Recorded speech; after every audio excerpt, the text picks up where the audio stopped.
Hello everyone from the Novage team. Welcome to today's webinar, Design in Context with Vectorworks 2017 Camera Match Tool. Sell your design concept by presenting them accurately within the proposed setting. Using the integrated camera match tool in Vectorworks, we will explore placing your design model within film, TV, theatrical scenes, special event proposals, urban and architectural context landscape interventions, interior improvements, and consumer product placement. Presenting the webinar today is Jacob Dale. Jacob is the founder at Tangibly. Tangibly is a training and consulting resource to professional designers and their production studios seeking to maximize their use of Vectorworks. In fact, Tangibly offers hands-on Vectorworks training workshops, new employee onboarding, learning retreats, on-call training support, and workflow consulting. Tangibly and their clients are constantly pushing the limits of what is possible with Vectorworks design software.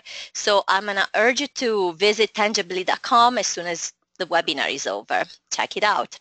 And before we get going, here's an overview of what we do in Novage. Novage is the largest online store for design software, and we offer a huge assortment of software solutions for every designer's needs. So also visit novage.com as soon as we wrap this webinar up, please. And for more daily software news and limited time promotions, come check out the Novage blog and follow us on Facebook, Google+, and Twitter. Coming up next week, a webinar on how to get started with TIA for Rhino. Last but not least, today's webinar is free and is being recorded live. If you want to rewatch it, you can just look for the Novage channel on YouTube and Vimeo, and it will be there as soon as early as this afternoon, I would say. And now, without further ado, I'm going to pass microphone and screen to Jacob. Take it away, Jacob. Thank you, Barbara. Let me just go ahead and get this set up.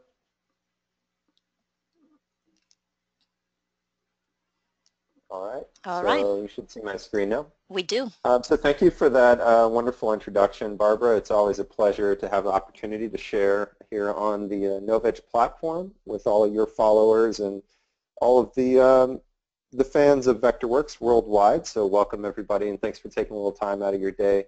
I truly enjoy talking about this product. I've been using this for close to 2 decades now, and as you heard from Barbara's intro, I've basically made this my business for the last couple of years and full-time. Have used Vectorworks software in the professional realm for a long time, and now I have the pleasure of meeting with a lot of other professional designers and helping them maximize their use of this software. So I'm always excited to share as much as I can about this, and especially when you folks are willing to log in from all around the world. So what we're going to do is just kind of get a general overview of the Vectorworks Camera Match tool and some of the things that are possible with it, and then toward the end of the webinar we can field some of the questions that you might have. So if anything comes up during my demonstration or my discussion, feel free to just post your question in the chat there, and I'm sure we'll circle back around to that toward the end. So what I've done is I've boiled down this tool into 8 simple steps as I've listed here, and we'll come back around to these. Some of this we've already mentioned as far as where you could potentially use this tool.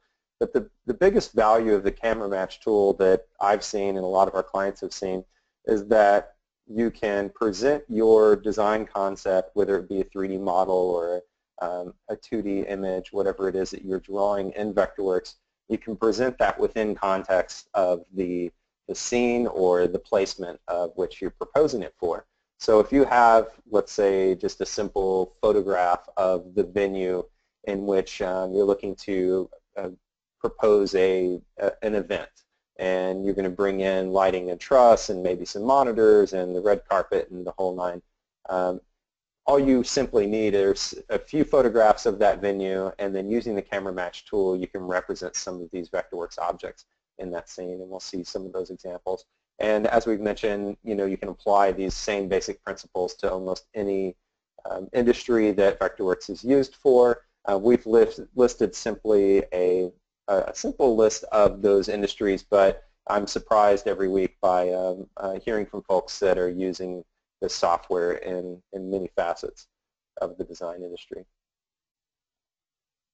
So what we'll see here is a before and after picture, and we'll actually take a look at this actual model and how we accomplish this with the camera match tool. And so this would be more of a special events proposal, and I just took a simple image of a hotel lobby off the web and used the camera match tool to represent some monitors and a red carpet. Though it's a very elementary model that I've placed in there, it's simply to demonstrate how quickly and simply we can represent these objects and not have to spend the time actually modeling the environment. You just take the image and place your objects in that environment.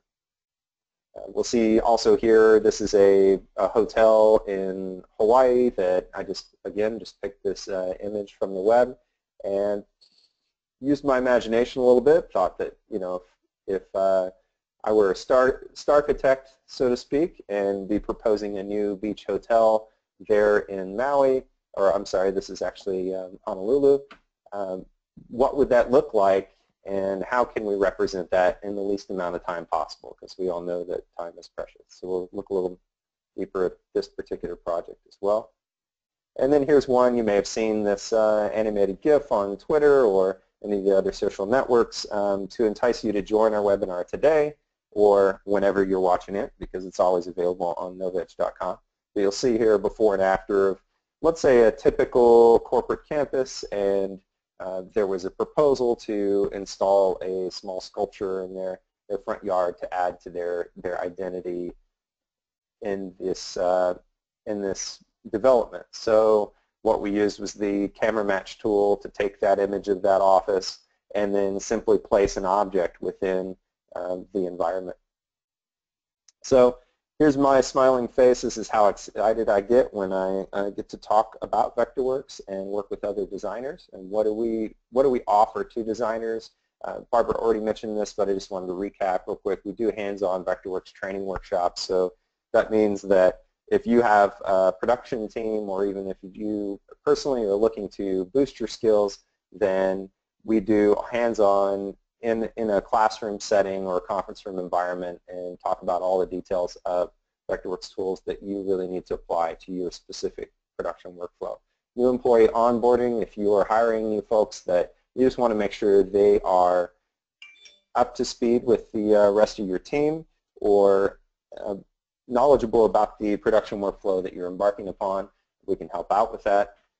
Learning retreats, a lot of times offices like to get out and away from the office to refresh their perspective on perhaps their design process and their production workflow. So we do organize that for some firms. On-call training and support, this is one of our more popular items.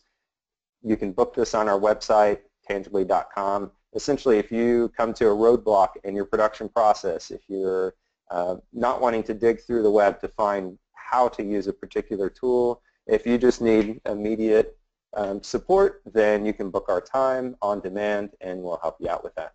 And workflow consulting is kind of a general container of what we do with firms over more of a period of time in getting them on board with things like BIM, 3D modeling, and VR and AR kind of capabilities with Vectorworks. So you can visit our website, tangibly.com, to get a little bit more detail there. It's a fun, simple website, and if you have any additional questions, you can always reach out directly to me, jacob@tangibly.com.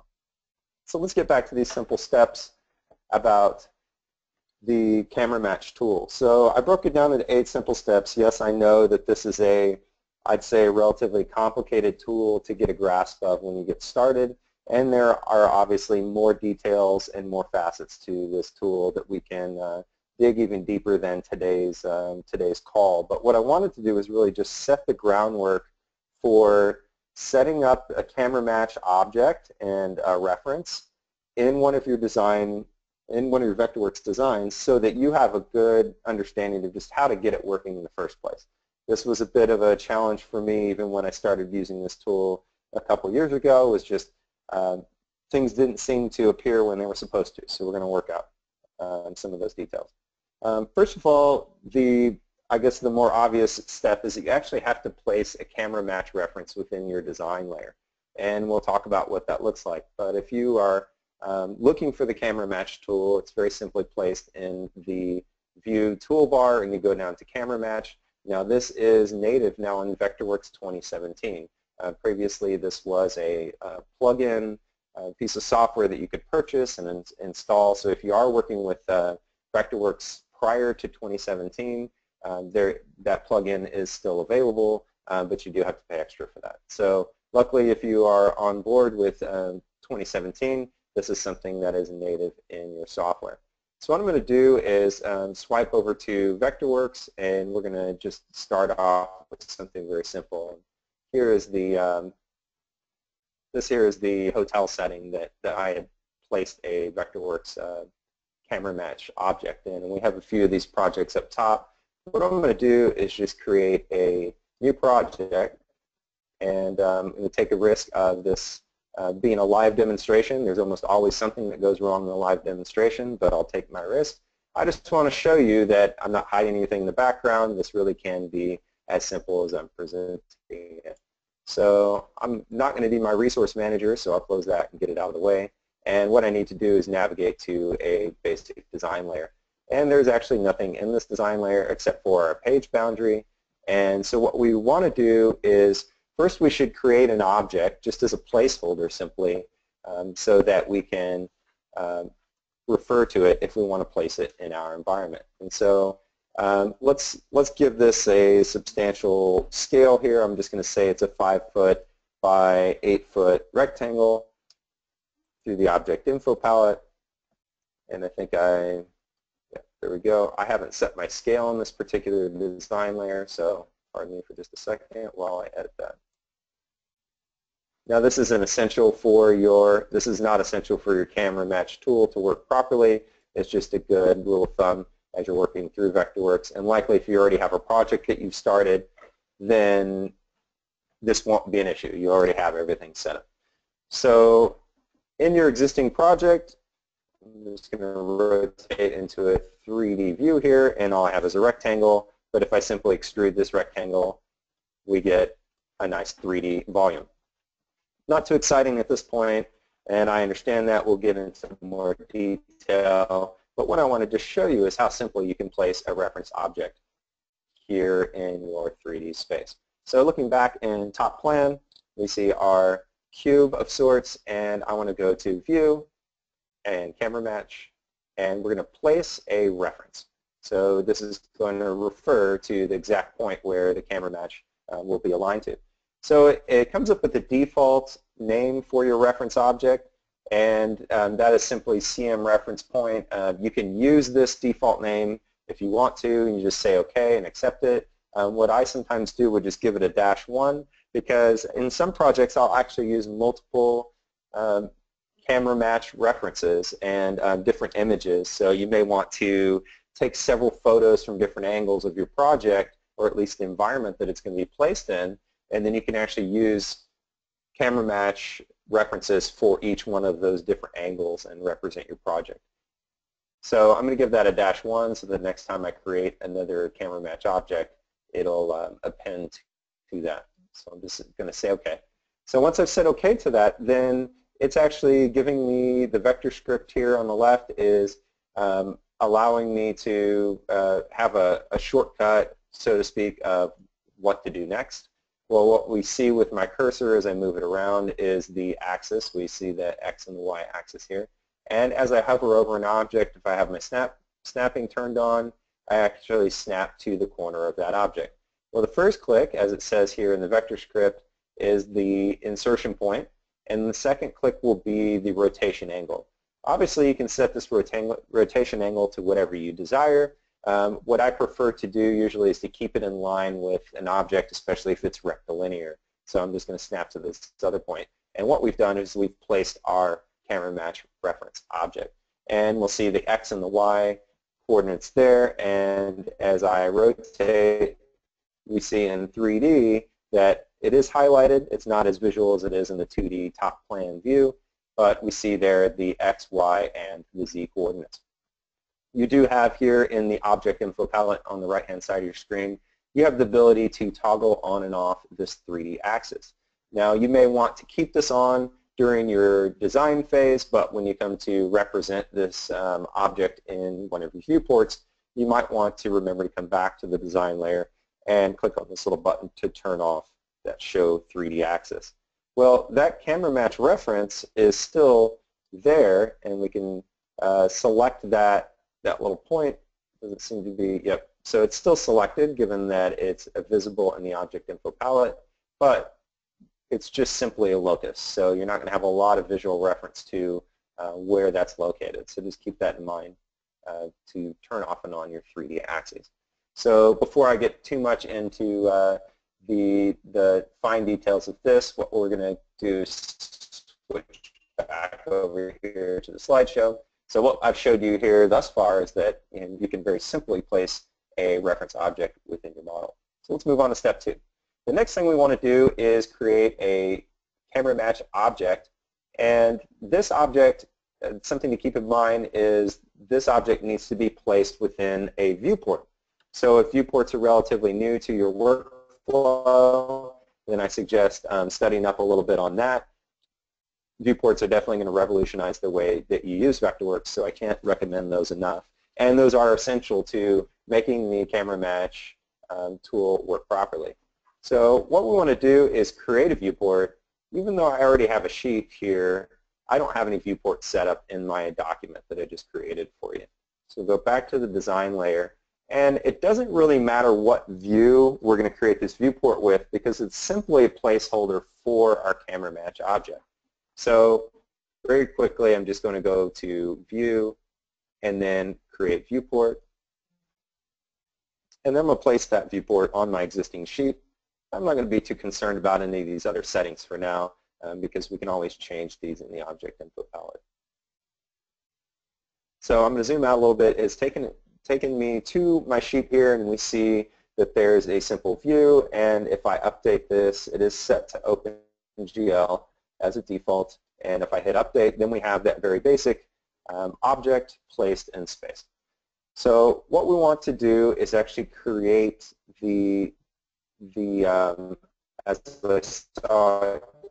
as I showed here, the camera match object that goes within that viewport. So this is on step 2.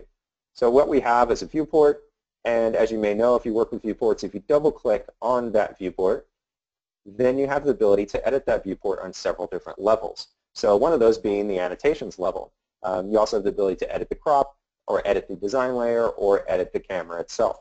Well, the camera match object works in conjunction with your annotation level of your viewport, and it only works within that level. So this is what we want to be most concerned with in this workflow.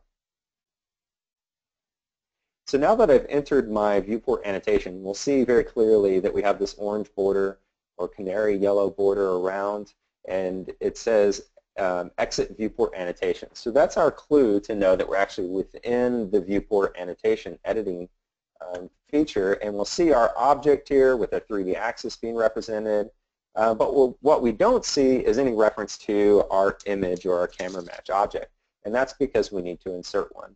Well, now that we're here in the annotation level, we can go to View, back to this camera match tool, and now we want to choose the second option, which is Place Camera Match Object. So this is where some folks get a little bit off track here, is that the interface here, let's say, could be a little bit more intuitive, but once you know where to click, you'll definitely be able to find your path through here. So what we'll notice first here on the right-hand side is it's referring to a reference object. And notice the same name of that reference point that I created with the -1. If you were to have multiple reference points, you could use this drop-down menu to select other reference points within your project. But of course, right now we only have one.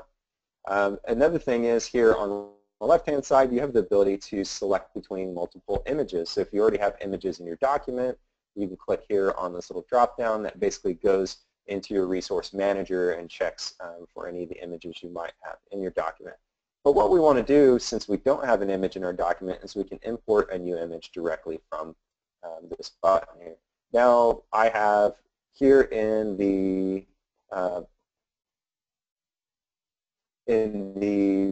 Finder window that button leads me to, I have the ability to navigate to anywhere on my desktop or anywhere on my hard drive that I might have an image I want to use. So if you are just pulling one off the web, then save it to your desktop, and then you can import it directly from your desktop into your project. Well, what we'll see here is I have an image of the hotel lobby that we saw in the other project that I demonstrated, and if we select that one and say open, it'll actually bring that image in, very similar to if you're just importing an image to your design model in general. So you have the ability to import as a JPEG, a PNG. You can import it as a reference. This could be valuable if you are, say, working with an image that may be edited in the future. You can reference that image rather than bringing it completely into your document. So if any updates are made in the future, the next time you update your Vectorworks project, then that image will take on the new format. Right now we're just going to go ahead and uncheck that button and just import this image completely. We'll see a little thumbnail of that lobby image that we wanted to bring in, and then we say OK. So here we are with a little bit of a maze of lines and objects, and this is another point where some folks get confused and throw in the towel. So we're going to walk through some of these steps here. But first I'm going to go back to the slideshow and we'll just confirm we are on step 3. So those lines that you're seeing are referred to as control lines. So step 3 is to adjust the control lines to your correct perspective. So what we're trying to do is actually establish in this project where our vanishing point is, where the parallel lines are for objects as they get smaller and as they approach, approach the camera or disappear off into the distance. So one tip to keep in mind here is to attempt to find the most rectilinear object in your image that is closest to the area of the image you're looking to place your design. Now, why is this important? Sometimes if you place your object a little bit further away in the image than the rectilinear object or that which you took your control lines from, there's a tendency for it to get distorted or out of scale or something like that. So just keep in mind that is something that could go wrong there. So this is a bit of a challenging image because of the, it's a little bit off center. The vanishing point isn't right in the very center of the image. And what I've recognized here, the most rectilinear object that I can refer to is the reception desk that you see here on the right-hand side. So what we want to do is align some of these control lines to that reception desk, starting with the bottom right here. We see a control line that's actually labeled R2. Well, that is our right control line, number 2, and usually the number 1 goes on top and number 2 goes below, so you're kind of working from this upper left to lower right type of philosophy. But we're going to align this right line with the edges of the reception desk as we see them.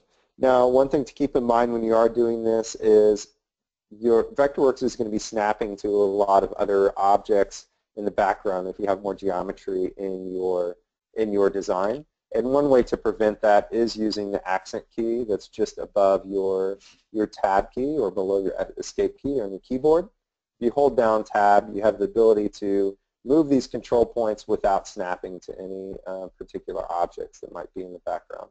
So you get that pretty close. It doesn't have to be exact rocket science. We're just trying to get a general idea of the perspective, and we will have the ability to fine-tune some of these settings once we have them.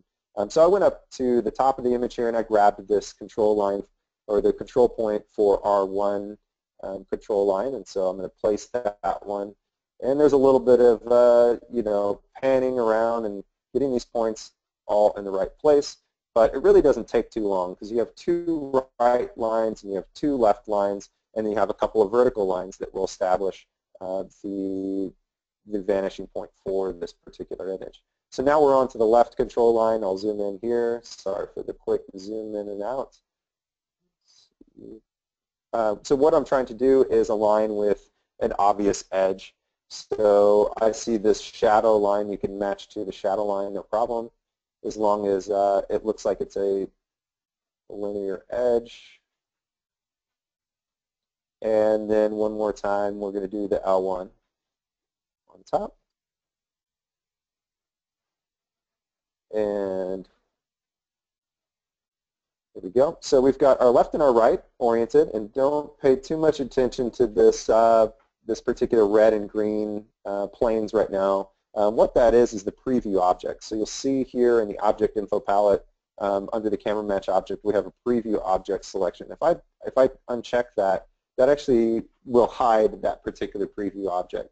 It does help to confirm that you are in the right orientation or perspective, but when you are still setting up these control lines, it can be a bit distracting. So I'm going to turn that off just momentarily.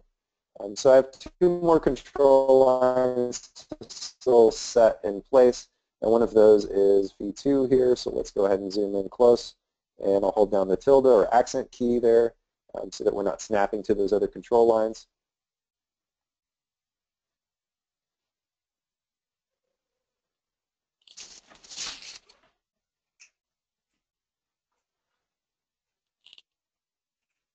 And we got one more vertical line to put into place here.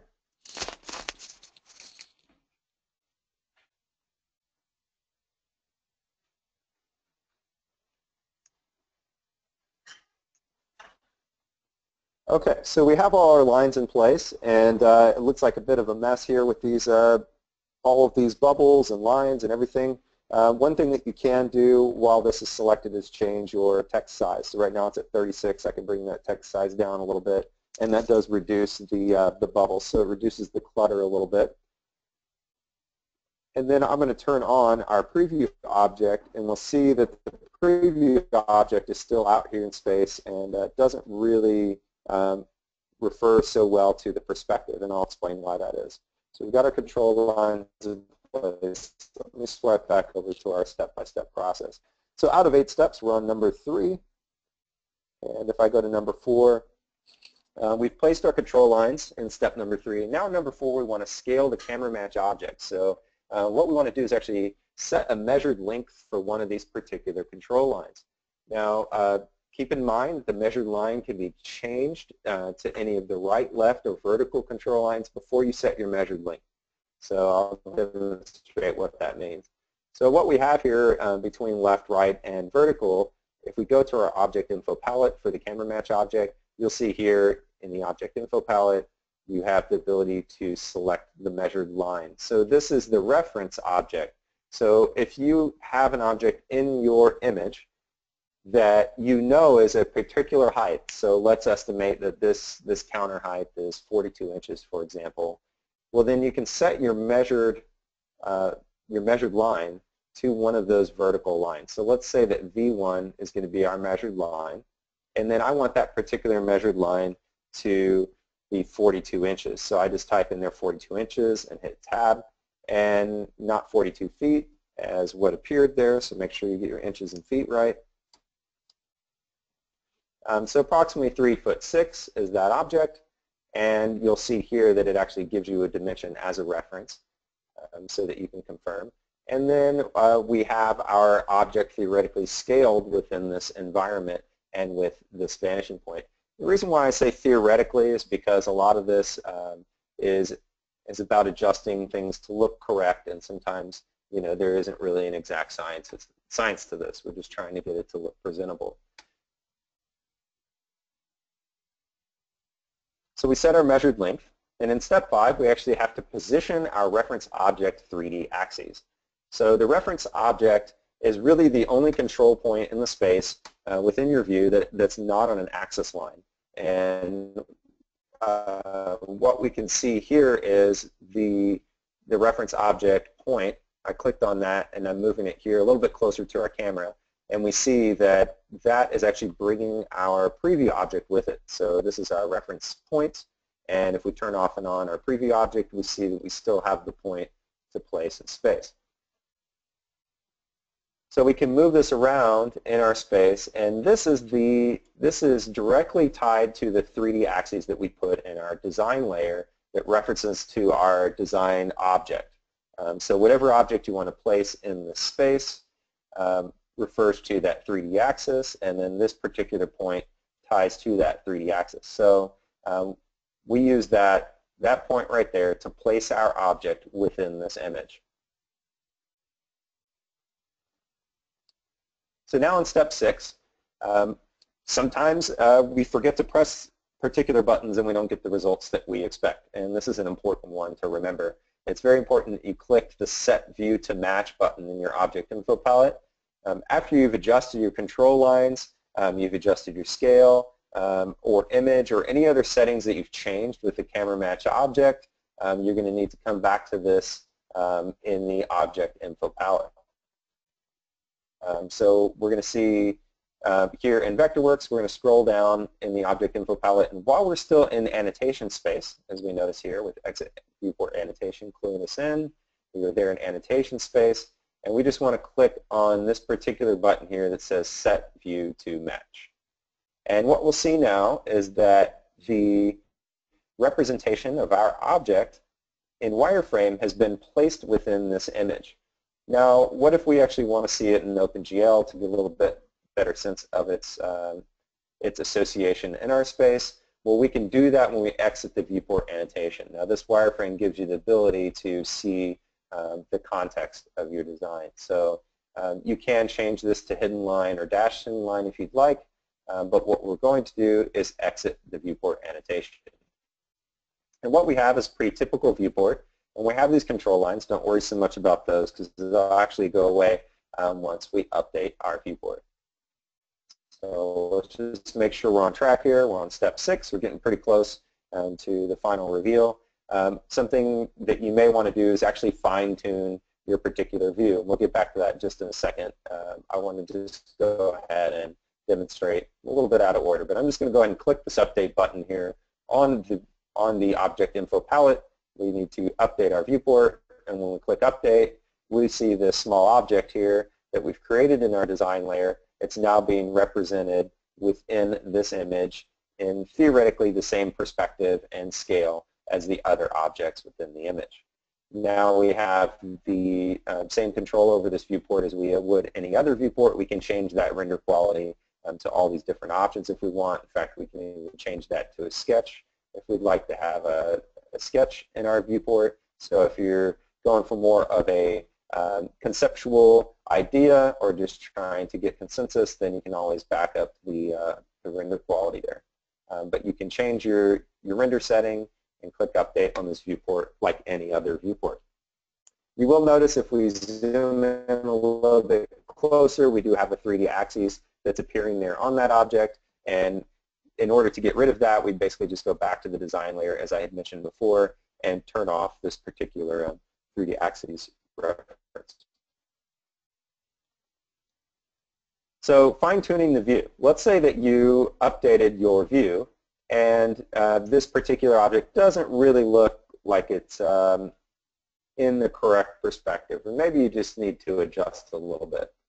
I'm going to demonstrate that, but first I'm going to go to the design layer, and we're going to make this object a little bit bigger in some proportions. You can use this push-pull tool here in the 3D tool set. And the reason why I'm doing this is I just want to demonstrate to you that this particular object is actually tied to our viewport that we created. So no tricks here. There's our object, and maybe the particular rotation angle of this object could be edited, or we could add a little bit of articulation to that. So I'm just going to use this deform tool here and deform. I'm in the design layer now. Just give it a little bit of visual interest. And we're back on the sheet. And remember, you do have to update your viewports when you change your design layer. So now we have that particular object in place. And let's say it's a sculptural installation inside this hotel lobby. Well, maybe the exact perspective isn't what you expected. So let's look at fine-tuning our view as we demonstrate here in step 7. So in order to fine-tune your view, you actually have to go back to the annotation level of that viewport so you can edit your camera match tool. So we're going to double-click on that viewport, go to Annotations, and what we see now is the Object Info palette shifts to a a different set of parameters. And about halfway down the object info palette, we'll see that we have the ability to fine-tune our view, and it sits just below our Set View to Match button. So we're going to fine-tune this view. And we get this graphic interface with these different options to change. They're pretty self-explanatory here, so I'm not going to go into too much detail about what these different buttons mean. In fact, you can even just hover over these particular adjustments, and the description of their adjustments will actually appear in this info bar down at the bottom. So just to demonstrate, if we wanted to change the perspective, this is kind of a live view. If I select this adjust vertical vanishing point distance and adjust this, you'll notice that the wireframe of that particular object is adjusting as we move these controls. Well, let's say you went all the way over to the left or the right of this vertical vanishing point, and you're not quite getting as far as you need to adjust this particular object. That's okay, because you can go, let's say, for example, all the way to the right on any of these settings, and once you click Save, it saves that information in to this camera match object. So if we fine-tune the view one more time, then we can continue to adjust that particular object even further. So you can layer upon layer adjust these views. This can be helpful if you're in a pinch and you just need to get the design out, but a lot of times it may be easier to go back and adjust your control lines to make them more accurate to your particular environment. So you can save these particular settings. I'm going to cancel out of here. And once you've adjusted those, you can exit your viewport annotation. I'm sorry, I skipped over one. While you're in the annotation space, after you've adjusted this or fine-tune your view, you actually have to click this button again, Set View to Match. So that's something to remember, is anytime that you tweak your control lines or change or fine-tune your view, you do have to go back and set your view to match. It says the view has been tuned, and this will revert to the calculated view. We're going to set that view to match. So then we're just getting a wireframe, and in order to see our actual image, we need to click the Update button. So we fine-tuned our view, and there's a variety of options there if you need to pinch or zoom or squeeze your actual object into the right perspective. And step 8 would actually be to update the viewport. So we went through that step and demonstrated how you would actually first exit your viewport annotation and update your viewport. So in 8 simple steps, you have the ability to actually get started today if you haven't been already following along during this call. You simply just place a camera match reference in your design layer. So it doesn't matter how complicated your particular design is. If it's simply an installation of consumer product display, or if it's a whole let's say university campus that you're proposing. If you have photographs of that environment, you can place a camera match reference within your design layer. Step 2 is just to place a camera match object into your annotation level of the viewport. Really important to remember that it's going to go into the annotation level of that viewport. Well, that viewport, you're going to get your image through adding your camera match object and selecting whatever image that you'd like from your hard drive or on the web, and then that would either be imported or referenced into your particular project. Next, number 3, you just need to adjust the control lines to correct the perspective, so therefore the software actually has an idea of what the perspective of that particular image is. And then next you want to scale your camera match object. That's essentially just saying that you're referring to an object in that image and using that as a reference for how large other objects should be when they're placed in that image. And next, position the reference object 3D axis. That is moving your object within the viewport, and you're going to set your view to match. So essentially that's telling the viewport to update the control lines to update your object, and you can have the ability to fine-tune your view if your control lines aren't exactly in the right spot, and then simply update your viewport. So steps 1 through 8 to get your camera match tool going. That concludes really the demonstration that I had today. We can field some questions if any questions came up, and then we can go back and look at some other examples through that extra time that we still have. So Barbara, do we have any particular questions that have floated to the top just yet? Yes. So whether interior or exterior, how can I blend shadows from object to photo? Okay, so that's a good question. There are a couple of features that I didn't take a moment to talk about here in the camera match object, and there is the ability to create shadows, and there's also the ability to create masking objects. So let's go look at this particular project here. This is that Hawaii resort that I proposed initially, and in the design layer, just to demonstrate, we have this object, just very kind of basic conceptual object, and that's all that's in the design layer. So a lot of this activity actually happens within the viewport with the camera match object, which is great for your workflow. It keeps everything light and lean. So we can go into the annotations here, and what we'll notice is that I've actually used this tool here. We're going to see like a polyline outline. And what this is a masking object, so camera match mask. And how do you gain access to these particular tools is within your visualization tool palette or tool sets is where you're going to find at the very bottom you see camera match mask tool, and then you also see camera match shadow tool. Now unfortunately these aren't placed in the same menu here with camera match, so it's not as intuitive as to where to find these. So I'm glad that you asked that question because we do have the ability to insert these into the space. So if I were to just go ahead and remove my mask here, we'll see that that particular object may just not associate properly with the environment that it's being inserted in. So sometimes what we want to do is use the mask in order to obviously mask out certain parts of our proposed model so that they match in with the image. Another thing is to use the shadow to answer your question more directly. So let's say this particular building might have a shadow that would be cast into the environment. The camera match shadow tool, it works very similarly to any other polygon tool in Vectorworks, so we can use many different settings there, but I'm just going to use the point-by-point method. And let's just say we're going to draw an example shadow in this space. Use the K key to close. May not be the most elegant shadow. There is the ability to soften your shadow. You have these settings here. You can change the opacity. So if you have a really strong shadow, you can bump this up. If you're just looking for subtleties, you definitely drop this opacity down. So I'm going to say OK. And what we'll see there in our image is that this building is now casting a shadow in our environment.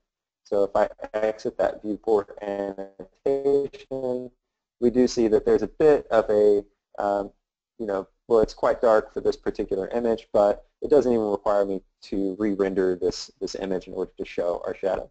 So when used in conjunction with things like the, let me double click back into the annotation level here, and go to the camera match mask tool.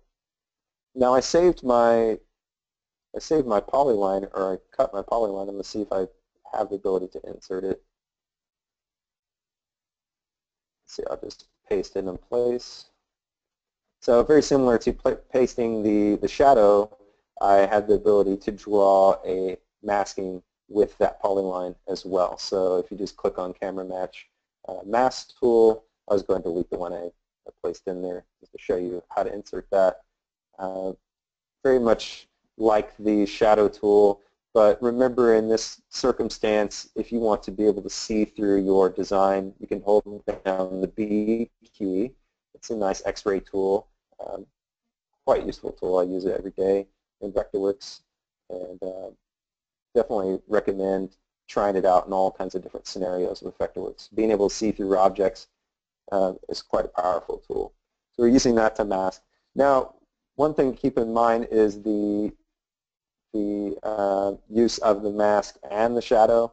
If you use Command F to bring to front or Command B to send to back. That gives the ability to place the shadow above this particular masking object.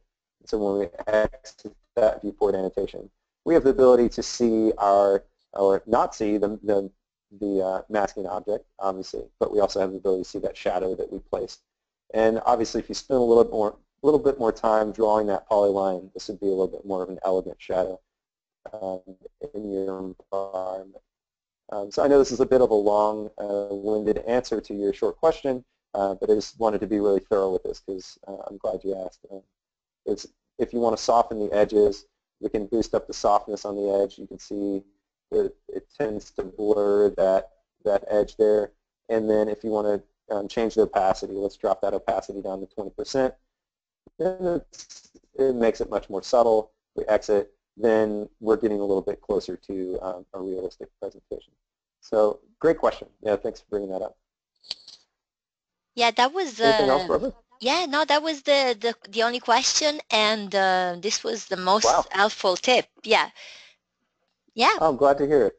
Okay, yeah. So let me just, since we do have a couple more minutes, I just wanted to make sure that I showed, I know we did this untitled project here, and I kind of threw that together on the fly. I really wanted to do that to show you how quick and simple this tool is. It's going to save you tons of time and really help you present your design proposals within context. And why does that sell things? It gives your client the ability to visualize what it is you're attempting to design for them. So you're going to get a lot more clients that are happy to do business with you very simply by being able to present these objects in their context. So what does that look like here in this particular corporate sculpture proposal? I know I've showed some before and after images before, but I just want to demonstrate that since this is within a viewport and your design layer is actually within a layer, or your design object is within a design layer, you have the ability to turn these on and off within your viewport. So if you want to show a before and after like I demonstrated in the slideshow, you just simply turn on that design layer, and that's where that particular object has been placed. Again, we have to update the viewport, but we'll see that this object has been placed very similar to what we did with the hotel lobby. And here's that particular hotel lobby image that I'd used for my demonstration. But if I turn on my design proposal here, then if we were going to have a grand opening of sorts or an event happening in this hotel, we can place a red carpet in that space and maybe some monitors. But what does that look like in our design layer? It's actually very simple, very light model. If you want to represent this design concept, that you're going to have this red carpet and a couple of monitors, maybe introducing the special guests you'll have at this conference. That's all you really need to draw, and you place that in an image, and then you have a, you could spice it up a little bit or use a higher resolution image, but sometimes this is all you need to present in order to get a sign-off on that contract. So, any further questions that floated to the top? Yes, Jacob. A couple popped up right after. So Lee Calisti, an old friend of ours, says, I've used this tool when it was a plugin, and he's talking about Camera Match that now is embedded in Vectorworks 2017. And he says, I had a hard time getting a match with an aerial photo, being a more extreme view. Do you have any suggestions? Lee, I appreciate that comment and question. I have to kind of console with you on that because, there are obviously some images that are going to be more challenging than others. Some things to watch out for are images that are going to have a large amount of lens distortion, and we're going to get that in images that are taken really close up, like with a wide-angle lens or something like that. If your perspective lines are starting to bow, like if you don't have an exact straight line from point to point, we'll see here in this image that I'm on right now that particular line on the top of the building is quite straight, and we can confirm that by just snapping a little line on top of it. Another circumstance where you have these challenges is also in an aerial photo, because a lot of times objects will be a bit distorted at that distance with the type of camera that's used. So I don't know that there is a fail-safe way to recommend that it's always going to work with aerial photos. What I would recommend, though, is try to get as close as possible and then use the this fine-tuned view feature here. It may take a little bit of trial and error with adjusting these settings, but the idea is to get it close. You may not be able to get it perfectly in place, but a lot of that has to do with how the image was taken in the first place. Thanks, Jacob. And is there a difference between single and double point perspective? I think referring a photo to match. The photo match, to my knowledge, there isn't a way to change the type of perspective setting that it is. Essentially, you're trying to align with a particular object, and if you align these control lines with that object, then it should obey either single or 2-point perspective. Okay, and last questions for now. Do you have to use the same process for each element in your design? I'm not sure if I understand the question. Okay, I think I get it. Okay, so if you have multiple objects within your project, so this particular scene, there's multiple design objects in here, but there's only one camera match reference point. So in order to demonstrate how I attempted that, if I go into my top plan view of this particular scene, we'll see that I have a camera match reference over here with my X and Y coordinate, and if I go into my 3D view, it's not as visible because I actually turned off the 3D axes.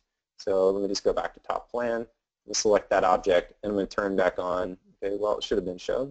I guess with the neutral background, it's not really showing so well.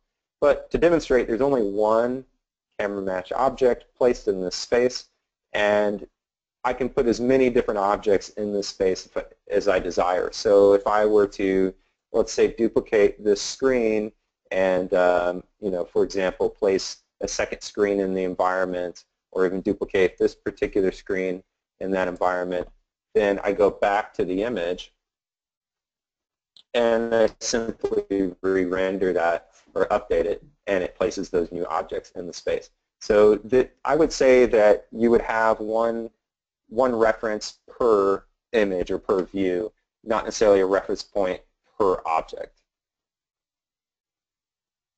I hope that clarifies that. I think so, and that's great. Thank you so much, Jacob. I think that was most helpful according to all the feedback we're receiving. So thank you so much. Do you have any final words for our attendees? Well, again, I just wanted to thank you for taking a little bit of time to learn a bit more about this software with me and Barbara today. This is really a pleasure to be able to share one of the things I'm most passionate about with all you folks all around the world. And happy holidays to all of you. I know that's coming up real soon, so have a great time with your friends and family, and we look forward to working with you in the near future. Yeah, very near future, right? Because this breaking news, we're going to have Jacob again beginning of 2017. So stay tuned for a future announcement. I will take the screen back now and say my goodbye. First of all, I wanted to thank everybody for attending the webinar today. And I want to remind all of you to visit our page at novedge.com, where you can find Vectorworks 2017 and all the Vectorworks product. Novedge is the best way to buy design software. And for information on specials, new releases, check out our Novedge blog and follow us on Facebook, Google+, or Twitter. And don't forget the next week's webinar is about TIA for Rhino. And to rewatch today's webinar or previous ones, just go on our Novedge YouTube page or Vimeo channel, and this webinar will be up there as early as this afternoon. So thanks again for joining us today. Happy holidays, and we'll see you soon, Jacob. Thank you so much for today's presentation. Bye-bye. Thank you. It was a pleasure.